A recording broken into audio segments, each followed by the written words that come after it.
Stargirl Chapter 5. The call came from Kevin on a Friday night. He was at the football game. Quick, hurry up, drop whatever you're doing now. Kevin was one of the few who went to games. The school kept threatening to drop football because of low attendance. They said ticket receipts were barely enough to pay for electricity to light the field. But Kevin was screaming on the phone. I jumped in the family pickup and raced to the stadium. I bolted from the truck. Kevin was at the gate, windmilling his arm. Hurry! I threw the $2 admission at the ticket window and we raced for the field. See? Better. Up here. He said, yanking me into the stands. It was halftime. The band was on the field, all 14 of them. Among the students, it was known as the world's smallest standing band. There weren't enough of them to form recognizable letters or shapes except for a capital I, so they didn't march much at halftime of games. They mostly stood, in 2 rows of 7 each, plus the student conductor. No majorettes, no color guard, no flag and rifle girls, except this night, the night Stargirl Caraway was on the field with them. As they played, rooted in their places, she pranced around the grass in her bare feet and long yellow dress. She roamed from goalpost to goalpost. She swirled like a dust devil. She marched stiffly like a wooden soldier. She tootled an imaginary flute. She pogoed into the air and knocked her bare heels together. The cheerleaders gaped from the sidelines. A few people in the stands whistled. The rest, they barely outnumbered the band, sat there with "what is this" on their faces. The band stopped playing and marched off the field. Stargirl stayed. She was twirling down the 40-yard line when the players returned. They did a minute of warm-up exercises. She joined in, jumping jacks, belly whomps. The teams lined up for the second half kickoff. The ball perched on the kicking tree. She was still on the field. The referee blew his whistle, pointed to her. He flapped his hand for her to go away. Instead, she dashed for the ball. She plucked it off the tree and danced with it, spinning and hugging it and hoisting it into the air.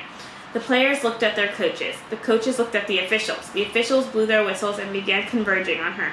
The sole policeman on duty headed for the field. She punted the ball over the visiting team's bench and ran from the field out of the stadium. Everyone cheered. The spectators, the cheerleaders, the band, the players, the officials, the parents running the hot dog stand, the policemen, me.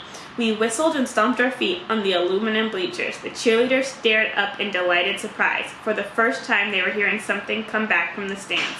They did cartwheels and backflips and even a 3-tier pyramid. Old-timers, or as old-timers got in the city as Micah said they had never heard such a racket. For the next home game, more than 1,000 people showed up, everyone but Wayne Parr and Hillary Kimball. There was a line at the ticket window. The refreshment stand ran out of hot dogs and a second policeman was called in. The cheerleaders were in their glory. They screamed up at the bleachers, "Give me an E!" The bleachers screamed back, "E!" We were the electrons, in honor of the town's electronics heritage. The cheerleaders ran through all their routines before the first quarter was over. The band was loud and peppy. The football team even scored a touchdown. In the stands, heads kept swinging to the edges of the field entrance to the street lamp lighted darkness behind the stadium. The sense of expectation grew as the first half came to a close. The band marched smartly onto the field, even they were looking around. The musicians did their program. They even formed a small lopsided circle. They seemed to linger on the field, drawing out their notes, waiting. Finally, reluctantly, they marched to the sideline. The players returned. They kept glancing around as they did their warm-ups. When the referee raised his arm and blew his whistle for the second half to begin, a sense of disappointment fell over the stadium. The cheerleaders' shoulders sagged. She wasn't coming. On the following Monday, we got a shock in the lunchroom. Bleached blonde and beautiful Mallory Stillwell, captain of the cheerleaders, was sitting with Stargirl. She sat with her, ate with her, talked with her, walked out with her. By 6th period, the whole school knew. Stargirl had been invited to become a cheerleader and had said yes. People in Phoenix must have heard us buzzing.